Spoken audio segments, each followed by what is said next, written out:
किसी गांव में एक ज्योतिषी आया। पूरे गांव वालों को इकट्ठा किया।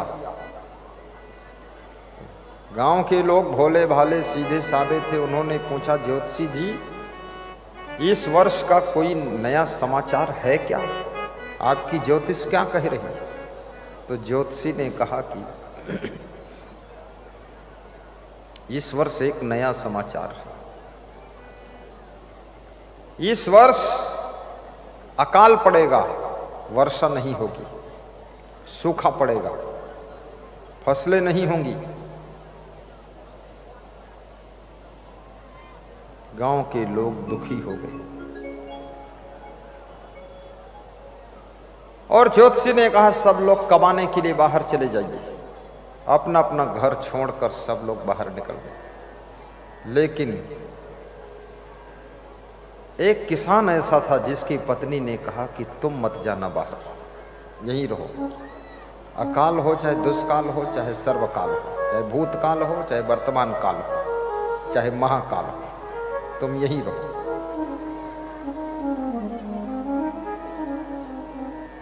तो उसके पति ने कहा, यहां रहकर करूंगा क्या?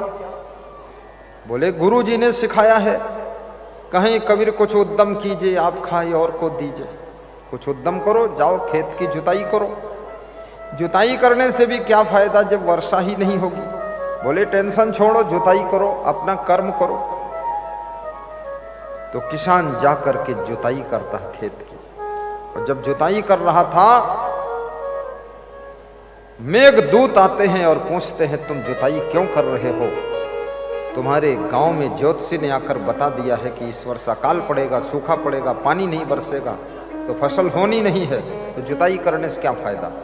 उसने कहा, मैं जुताई इसलिए कर रहा हूं कि अगर इस साल पानी नहीं बरसा और साल भर मैंने खेती का काम नहीं किया तो मैं जुताई करना भी भूल जाऊंगा। फिर जुताई कैसे करूंगा? तो मैं जुताई इसलिए करता हूं ताकि मेरी प्रैक्टिस बनी रहे, जब पानी बरसेगा तब फसल होगी। तो मेघदूतों ने कहा, जब एक साल तो खेती का काम नहीं करेगा, उसको भूल सकता है, प्रैक्टिस बनाए रखना चाहता है, तो मैं अगर इस साल बरसूंगा नहीं तो मेरी बरसने की प्रैक्टिस भी खत्म हो जाएगी, इसलिए मैं बरस देता हूं। चारों तरफ से मेघ घिरते हैं, बादल गरजते हैं और जोर से वर्षा होती है।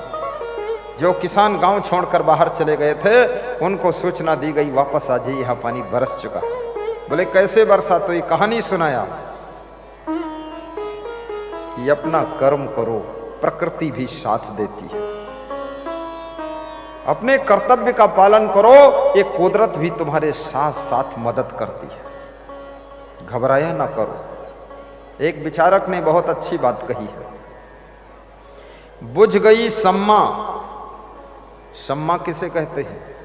सम्मा कहते हैं मोमबत्ती, दीपक, छोटा सा दीपक, दिया, उसको सम्मा कहते हैं। बुझ गई सम्मा तो जल सकती है।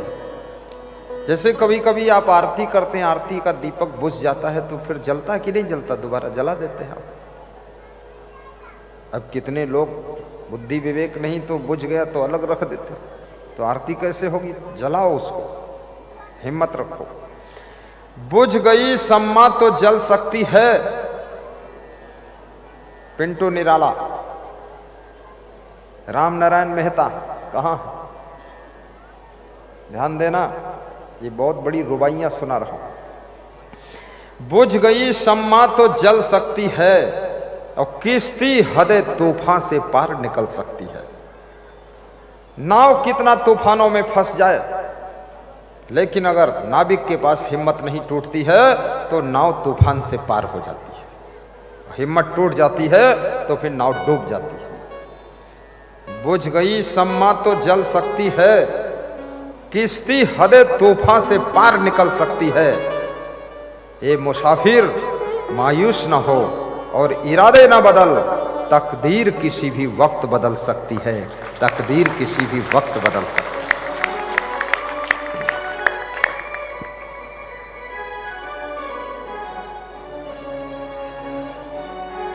धूल तेरे चरणों की सदगुरु। पंजाब के एक भक्त ने हमारे संत जी को फोन किया कि गुरुदेव के चरणों की धूल भेज दो।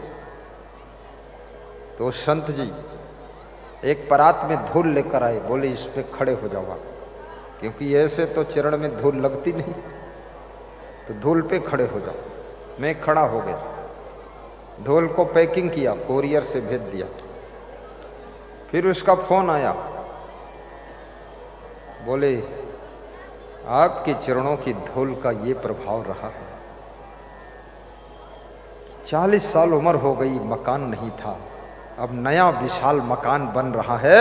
वो चरणों की धूल नींव में डाला हूं, मकान की नींव में नीचे ईंट बिठाया हूं, उसी धूल पर, ताकि मेरा भवन मंगल भवन बनकर खड़ा हो और उस भवन में आपका आगमन हो। गुरु के चरणों की धूल का भी बहुत प्रभाव है, उनके चरणामृत का भी प्रभाव है।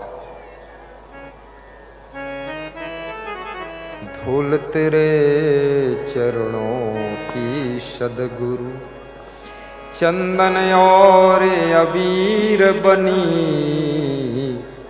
जिसने लगाई निज मस्तक पर, उसकी तो तकदीर बनी, जिसने लगाई निज मस्तक पर, उसकी तो तकदीर बनी।